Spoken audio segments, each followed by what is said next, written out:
Over a year ago, I put up a video called Meat and Morality.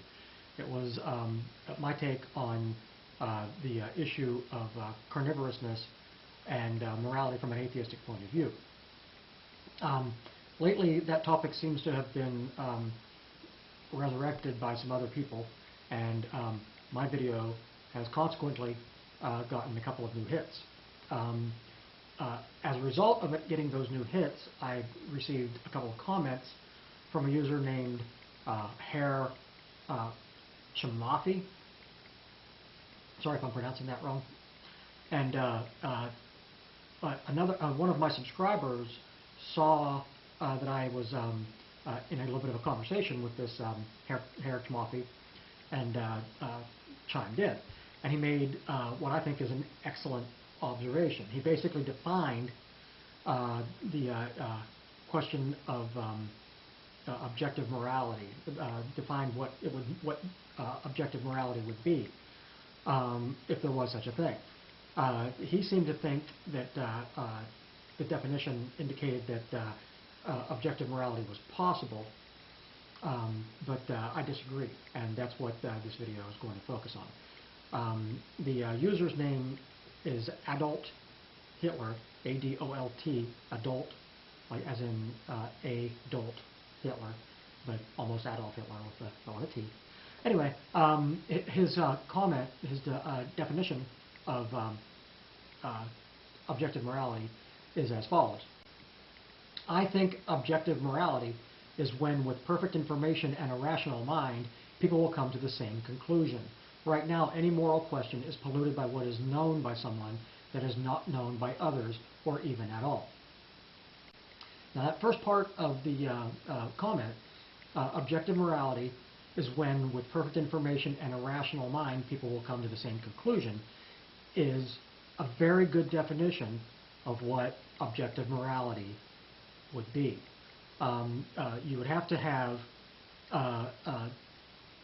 and there would be this idea of an objective moral lawgiver who has perfect information and is rational, and can therefore take this perfect information and rationality and apply them, and thus determine what objective morality is. And using that same concept, we as humans would have that same capacity were we capable of finding perfect information and being perfectly rational. And that would be what was necessary to determine objective morality. But I have a problem with this. And my problem with this, as I said with my comment to back, that's a pretty good definition, but I wonder if there's such a thing as perfect information, or if rationalism necessitates individual minds coming to the same conclusion based on the same information, especially when the question references opinion.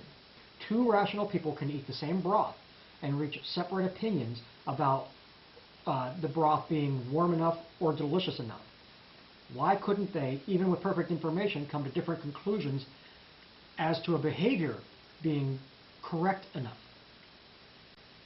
And that's what the issue is. Objective morality would basically describe a thing as being correct enough.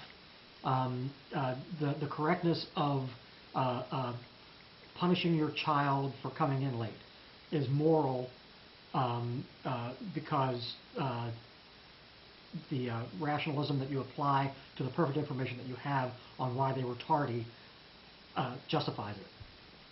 But that can't happen.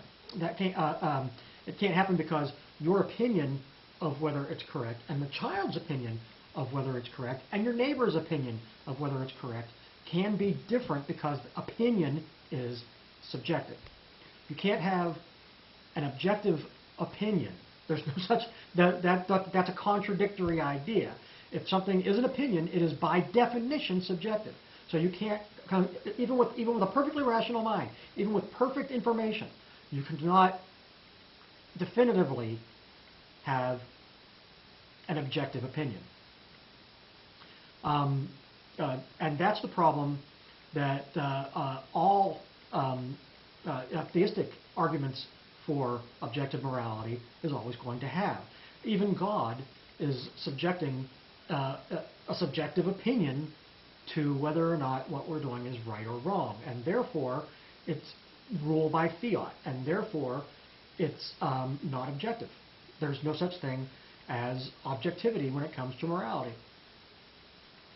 Consequently, as atheists who are constantly being badgered by religious people for lacking a source of objective morality, this pretty much shows that their argument has no merit whatsoever. As atheists, we are capable of being absolutely as moral as theists, because theistic morality is subjective. It has to be. It can't not be. Even if it comes from the Bible, even if it comes from God himself, it's still subjective. So your subjective morality is in no way superior to my subjective morality, and I can be moral. Now, whether I choose to be moral or not is a whole different issue, and of course, as a guidepost on that, most atheists consider themselves secular humanists. There may be some who consider themselves to be above morality. I'm not going to say that there aren't, but we simply can't be pigeonholed into this concept that we have no morality because we don't have an objective source for that morality, because neither do you, neither does anybody. So with that in mind, this is going to be my submission to Project A-Word, because the whole idea that theists have a claim to moral superiority is bunk. Thank you.